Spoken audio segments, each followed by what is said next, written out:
Hello there. Be welcome. Thank you for coming. Have a good one. Have a happy afternoon for you. And here we go to beginning the class for this day, this beautiful Tuesday. And let's see for the versicle. We are going to go over about what the Lord said to us in Genesis 2:18. According to the New International Version, we have the Lord God said, "It is not good for the man to be alone. I will make a helper suitable for him." Bueno, el día de hoy, ¿verdad? Vamos a revisar este pasaje a la luz de Bible Hub. Y quiero que veamos dos cosas. En primer lugar, noten que hay muchas traducciones acá. Casi todas se van por lo que habíamos dicho de Lord y God. The Lord God. El Señor Dios, ¿verdad? El Señor Dios. The Lord God. O el Señor tu Dios, podemos verlo así. La mayor parte van así. Pero hay una que no utiliza el término Lord. Y es esta que se llama Legacy Standard. Creo que hay otra más, pero esta me voy a quedar con esta para el día de ahora.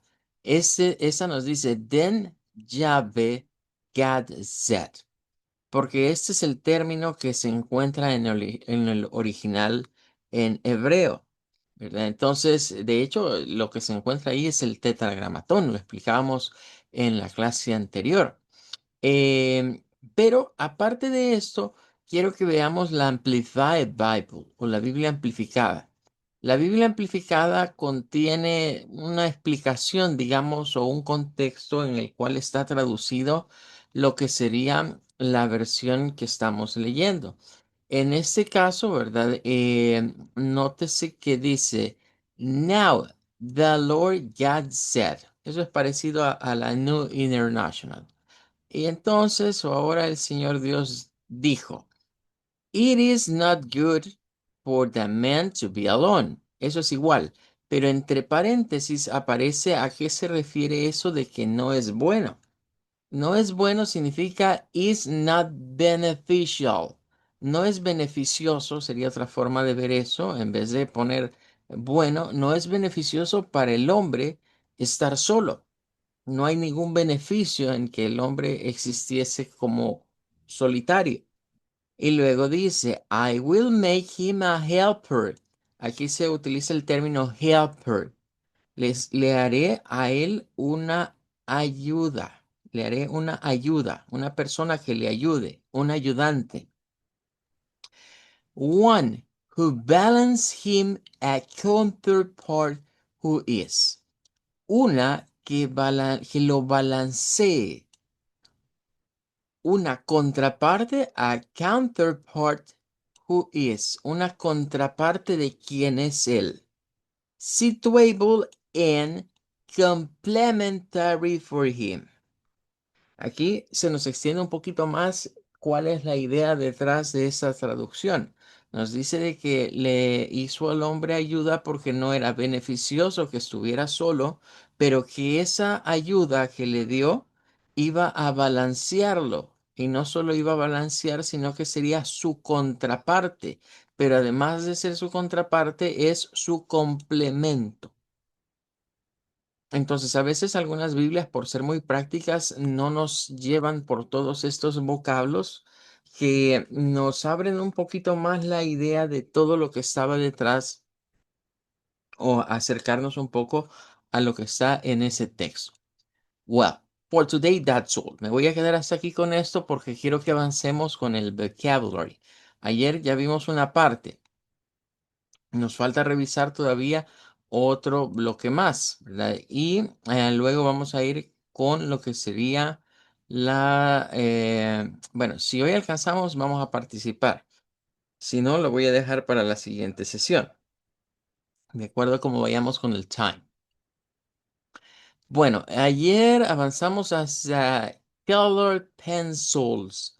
Insistíamos en lo de pencils, ¿verdad? Que hay que tener cuidado en la pronunciación, que vamos a hacer con eso que se encuentra ahí, que al final es una schwa, decimos, y no es un sonido de i. Ahora, en la parte de colored, esa suena con lo que sería un L, con una vocal O que suena como una mezcla entre A y U. Ahí tendríamos lo de colored pencils. Well, ahora vamos a una que hay que tener Sí, porque es como cuidado. la de colegio. Ok, vamos a ir a la siguiente en el bloque. En esta decía, debemos tener cuidado en la pronunciación de esta palabra. Tiene double E, tiene una doble E, lo cual desde ya nos indica que ahí va a sonar a una I larga. Tiene una SH, vea, sh, y vamos a decirlo esto como shits, sheets. Y aquí dice que son hojas de papel. Bueno, pues, estaríamos generalizándolo a que es paper, porque papel es paper. Pero normalmente eso serían hojas, hojas. Pero sí tiene que ser aplicado al vocabulario escolar, pues se refieren a hojas de papel. Sheets, sheets. Aquí lo que destacamos es doble I. Donde hay una doble I, tendríamos un sonido de I. Shits.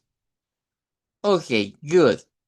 Bueno, vamos a la siguiente. La siguiente, de hecho, es el tema. Es Classroom Object o Classroom Vocabulary. Classroom es una palabra compuesta de class, que suena con una K, un sonido como black, como y luego room es de las palabras que llevan doble O y que esa doble O se hace como una U larga. Entonces la transcripción nos queda de esta manera y decimos classroom, classroom. Noten que ahí se usa ese sonido como una mezcla entre A y E, ¿verdad? Para esa vocal A. Y decimos classroom, classroom. Aquí hay dos palabras, class, que es para clase, y room, que es para cuarto. Entonces, etimológicamente sería como el cuarto de clases, pero le llamamos salón, de un salón de clases nosotros. Em, con la palabra class hay varias que se pueden asociar. Vea, por ejemplo, podemos decir classmate, que creo que tiene que estar más adelante, que nos estamos refiriendo en este caso a lo que sería un compañero de clases, un classmate. Pero aquí sería el salón de clases, classroom. Ok, ahora vamos a ver, ahorita se nos viene un bloque de palabras que desde que iniciamos con classroom, pues nos referimos a un contexto físico, a un building, a una construcción. Aunque classroom, hoy podemos hablar de virtual classroom, un salón de clases virtual. Pero en el salón físico vamos a encontrar ciertos elementos que pueden ser útiles como referencias. El primero de ellos es el floor. Floor. Esto lo vamos a hacer con un sonido de O corta, de O. Y aquí sí quiero que le pongan atención a que la doble E siempre es una I, pero la doble O cambia su pronunciación de una palabra a otra. Por ejemplo, les acabo de decir que en room, aquí usamos un sonido U largo, pero aquí en floor usamos un sonido de una O corta. Este símbolo que parece como una C al revés representa una O corta. Y decimos floor, floor. Bueno, el floor puede ser el piso, digamos, del salón, pero también puede referirse si le agregamos, por ejemplo, first floor, si decimos first floor, es decir, que agregamos algo así, first floor, second floor o third floor, es porque estamos hablando de un edificio donde hay varios pisos. Y entonces el first floor sería lo que nosotros le decimos la primera planta, el primer piso. El second, segunda planta. El third, la tercera. Eso va muy bien de la mano con el inglés estadounidense. Pero aquí es donde el inglés británico se pone un poco raro. Porque para el American, un first floor es como literal el primer piso. Pero los británicos le dan otro nombre. Para un británico, el first floor, ellos le dicen que es un ground floor. Ground viene de la tierra, de estar a nivel de la tierra. Entonces, esto es American English y esto es British English. Si en algún momento ven algo o leen algo y entienden ahí que hay un ground floor, es lo mismo que el first floor. Pero los británicos comienzan a nombrarlo diferentes.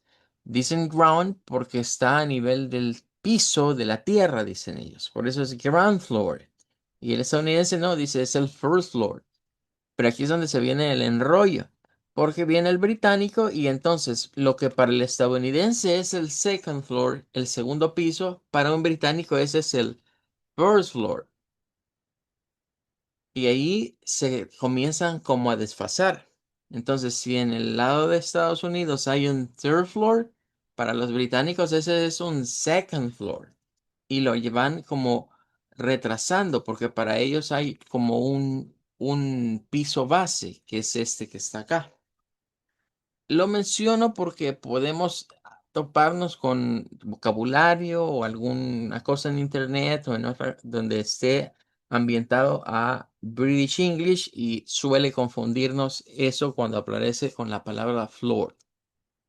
Ahora, floor también lo van a ver ustedes no solo en la school, sino que también lo podemos ver cuando vamos quizás a un mall, a un shopping mall, o cuando vamos maybe to a restaurant, cuando vamos a un lugar público, de repente ustedes van a ver unos cartelitos que dicen wet floor,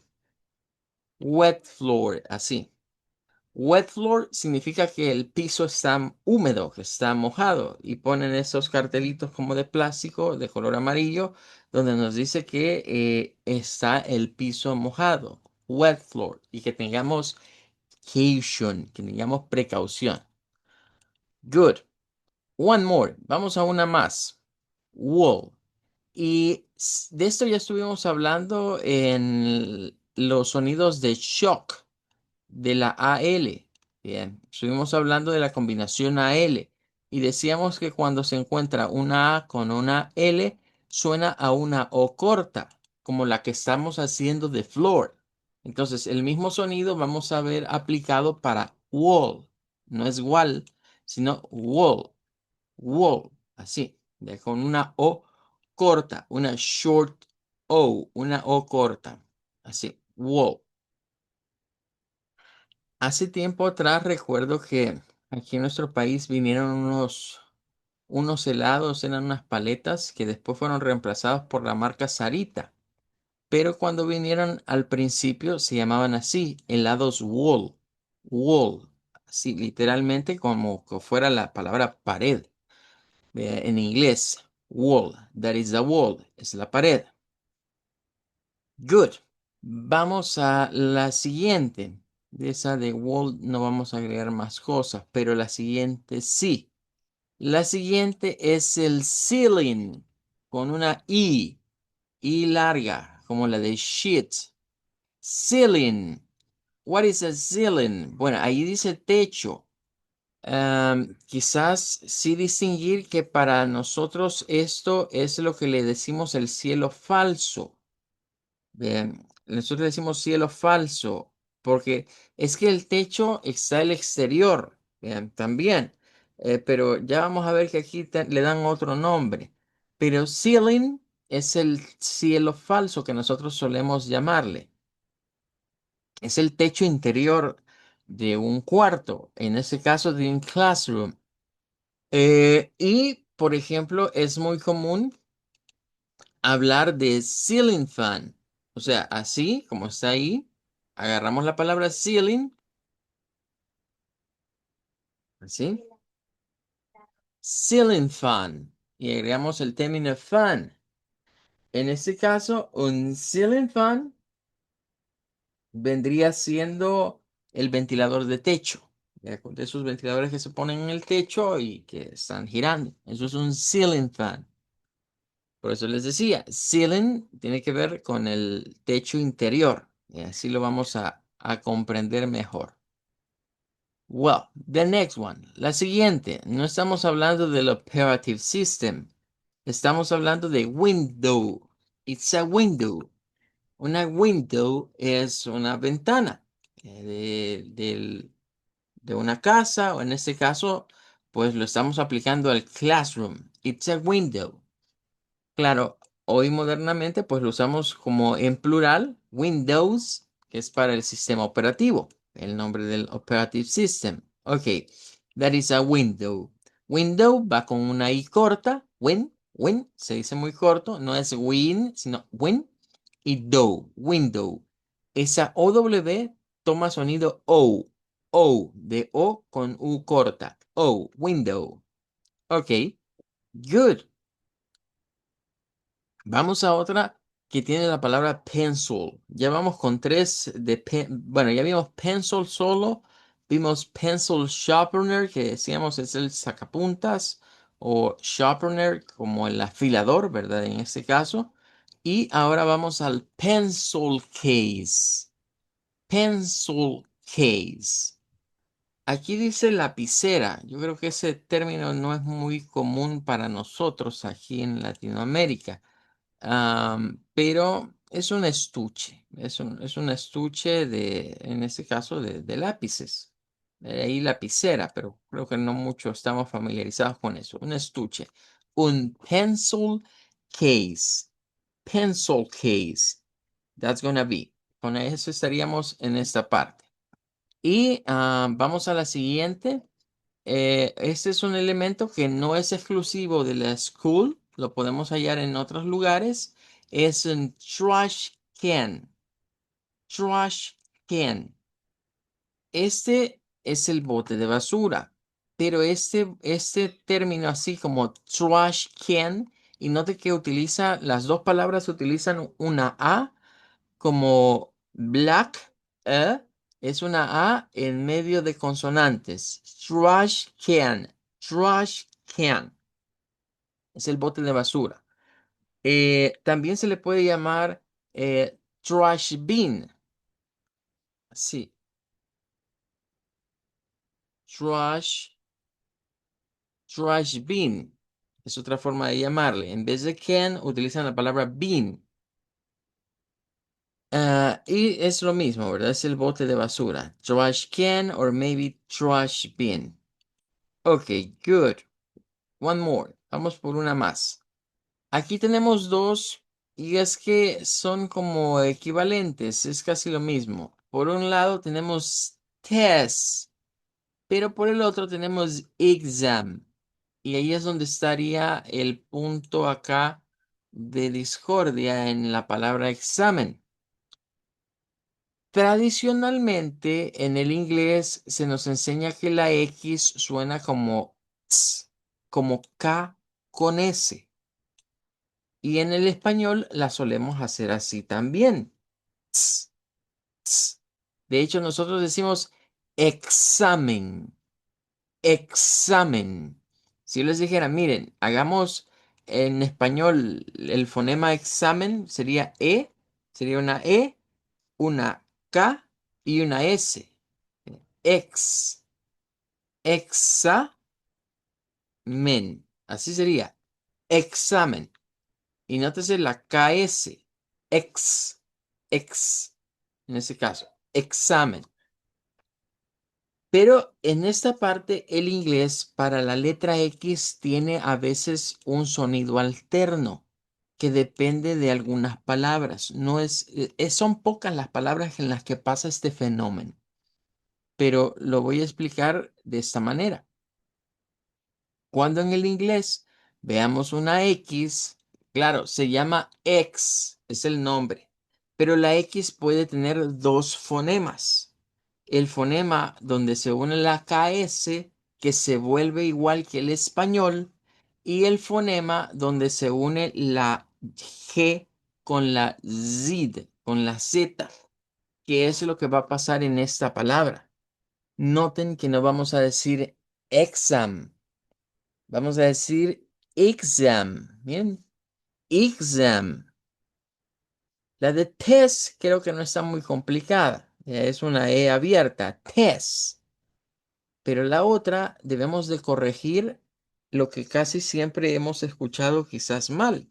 Y es que no es exam, sino que es exam. It's an exam.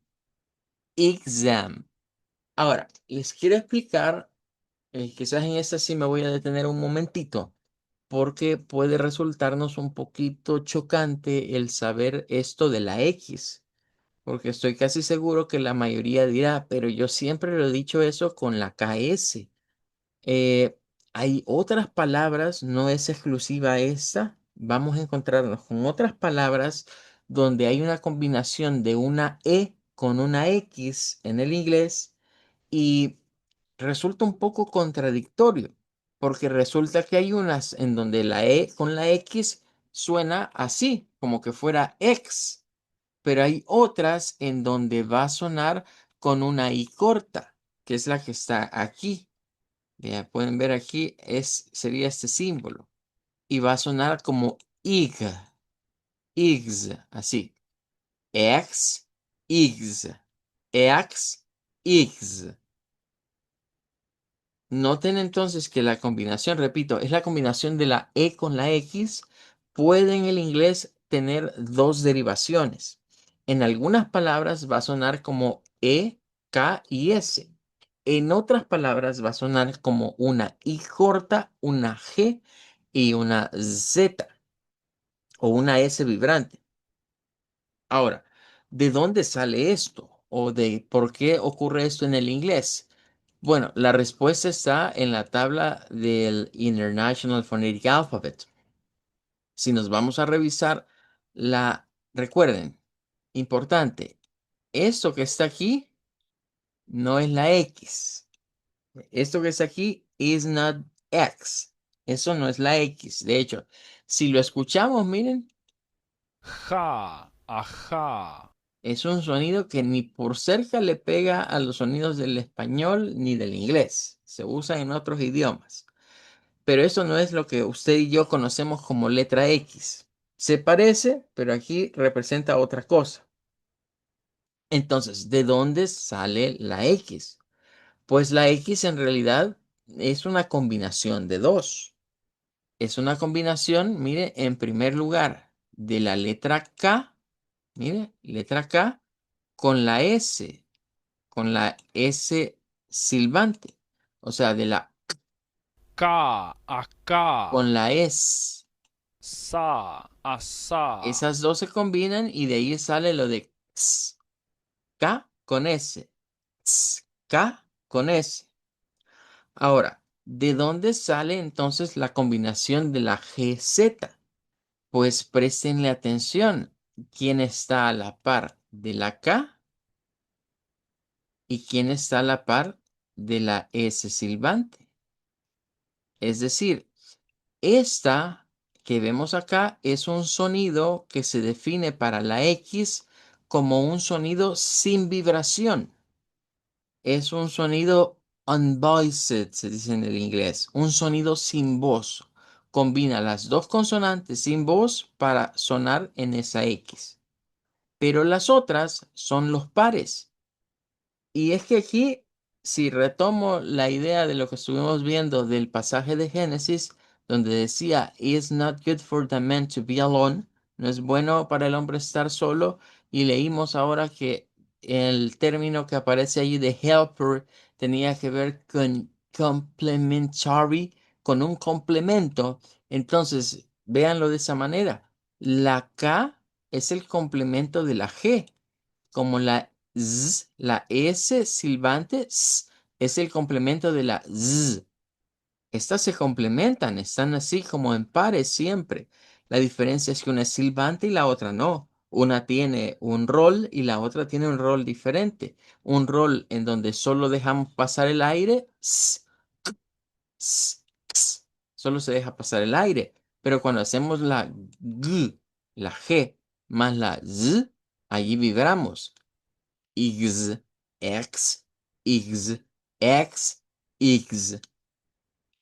Ahora, el detalle es que no hay una regla que nos diga, mire, aquí la EX va a sonar como K con S y aquí va a sonar como G con Z. No hay una regla establecida, no hay un patrón.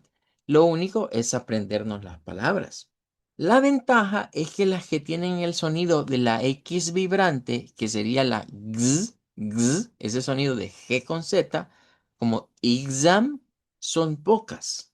Hay muy pocas palabras en el inglés que utilizan ese sonido. La mayoría de combinaciones de E con X se van con el sonido típico que nosotros conocemos. Así que tómenlo en cuenta porque es importante. Casi siempre solemos tratar todas las X como que sonaran todas igual.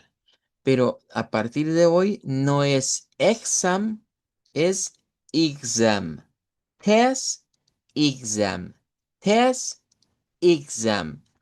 Ok, así que como les repito, ese vocabulario está bastante amplio y nos va a servir para corregir muchos vicios que tenemos a veces de pronunciación. Vamos a irlo viendo poco a poco. Yo creo que pues hasta la siguiente clase quizás vamos a hacer la práctica de pronunciación con todos, pero necesito que vayamos examinando palabra por palabrita, que sepamos cuál es su correcta pronunciación y de dónde sale esa pronunciación. Recuerden que estudiar con el IPA, con el Alfabeto Fonético Internacional, nos permite obtener o nos permite saber cuáles son los sonidos que le corresponden a cada fonema en una palabra. No es lo mismo solo ver el listado de palabras y decirles, hey, repeat after me, repita después de mí. Cuando llegamos a palabras como estas, cuando yo la pronuncio como exam, usted piensa que es como con X, porque su cerebro no ha sido expuesto que esa X puede tener dos sonidos, dependiendo de en dónde se encuentre la palabra, o qué palabra sea, mejor dicho. Ok, good. Vamos a una más. Con este par terminamos. Tenemos acá la palabra door y nos va a volver a aparecer una O corta. Ya hemos visto varias O cortas en este material.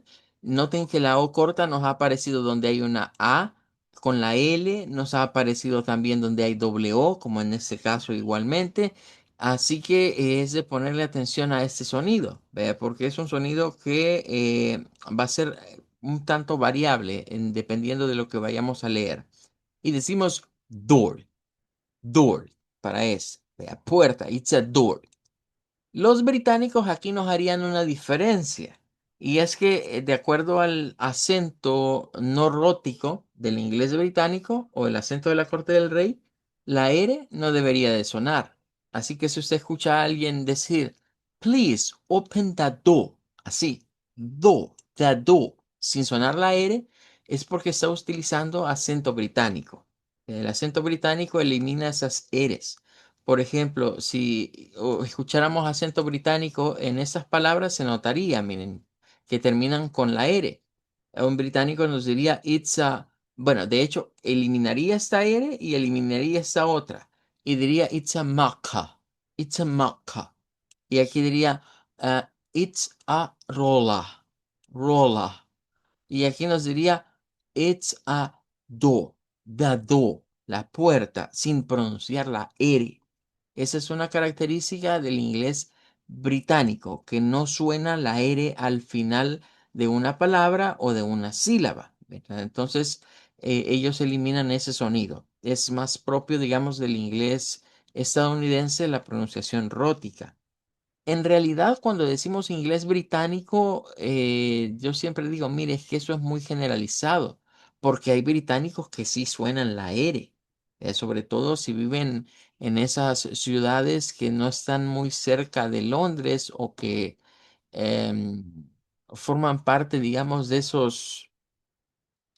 eh, de esas ciudades que durante un tiempo se consideraron como ciudades marginales, porque de hecho por eso es que el inglés estadounidense se nutrió de personas que emigraban de ciudades pobres de Inglaterra que llevaban un acento rótico y que no sonaban como la corte del rey, porque el acento de no pronunciar la R era más de la gente cercana al rey de Inglaterra, al rey o reina que estuviera de turno. Y el hecho de sonar o no sonar esa letra R era una forma, por así decirles, de hablar como la gente pudiente. Si no sonaba la R, usted hablaba más como alguien de clase. Y si usted sonaba la R, hablaba más como cualquiera del pueblo. Entonces, eso es lo que llegó a los United States. Personas que eran de clase baja emigraron en mucha más cantidad que las personas de clase alta. Y por eso el acento que se quedó en Estados Unidos pronuncia la letra R. Eso quiere decir que en Inglaterra hay lugares donde sí se pronuncia la R. Ese es el punto. Cuando decimos que el británico no suena, suena muy generalizado. Son ciertas áreas en las que sí suena la R y en otras no. Vamos a terminar entonces con homework. Homework. Esta es otra palabra compuesta. La palabra se compone de home, que en este caso es para decir casa, home, y luego de work, que es para trabajo, work. ur, ur. Aquí quizás nos va a aparecer un sonido que no hemos visto con anterioridad. Este símbolo que ven acá, que parece como un número 3, solo se logra cuando se combina con la R. Bien. Y se encuentra en la tabla de las vocales, es esta posición que está acá. Es muy cercano al schwa, ¿bien? Entonces se escucha bastante parecido, pero es work, homework. La palabra work lleva acento, es una sílaba tónica, suena con fuerza de voz. Well, that's all for this page. Entonces terminamos con esta página. Se las voy a compartir así ya llena para que ustedes ya tengan ahí la pronunciación. Y en la siguiente clase, que sería el Thursday, el día jueves, vamos a hacer la practice. Vamos a practicar con todo este vocabulario, ¿verdad? Vamos a trabajar con esta primera página que ya la habríamos completado y ya habíamos explicado cómo van los sonidos de cada una. Okay, for today, that's all. Thank you for coming. Thank you for staying with me. May God bless you and see you until Thursday. Nos vemos el día jueves. Goodbye, everybody. Bye, teacher. Goodbye, Thank you. teacher. Take care. Goodbye, Thank teacher. you. Goodbye, Goodbye. Thank teacher. you. Goodbye. Thanks. Bye bye. Thank Bye, you. teacher. Goodbye. Goodbye. Have a good one and take care. Bye.